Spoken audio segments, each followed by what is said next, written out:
దేవుడు ఎక్కడ ఉన్నాడు? అదే మా మొదటి ప్రశ్న. మహారాజా, ఈ పైడి గిన్నెలో ఏమున్నది? బంగారు గిన్నె లోపల పాలు ఉన్నాయి. ఈ పాలలోనా ఏమేమున్నాయి? పాలల్లో పెరుగు, వెన్న, చల్ల, నెయ్యి అన్నీ ఉన్నాయి.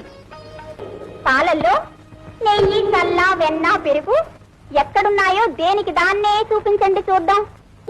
అదే అందులోనే అంతర్లీనంగా ఉంటాయి. మరలాగే ఆ దేవుడు అంతటా అన్నిటా అంతర్లీనంగా ఉన్నాడు.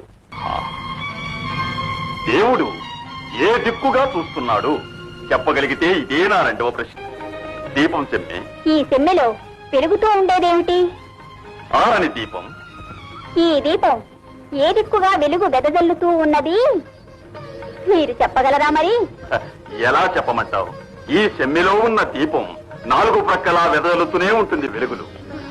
మరలాగే దేవుడు అన్ని దిక్కులా చూస్తూ ఉన్నాడండి. ఇప్పుడు ఆ దేవుడు ఏం చేస్తున్నాడు? ఈ సందేహమే మా చివరి ప్రశ్న. రాజా, దీనికి నన్ను సరైన సమాధానం చెప్పమని అంటే ఒక్క గడియ నేను మహారాజుగాను, తమరు సాధారణ పౌరునిగాను మారాలి. తమకిష్టమేనా? మహదానందంగా. ఎవరక్కడ? భటులారా, ఈ మహారాజును చెరసాలకు పంపించండి. ఈ అమాస్తిని గంటేయండి. ఇప్పుడు ఇక్కడున్న ప్రజలకు అన్నం పానీయం ఏమీ ఇవ్వకుండా పస్తులు పెట్టండి.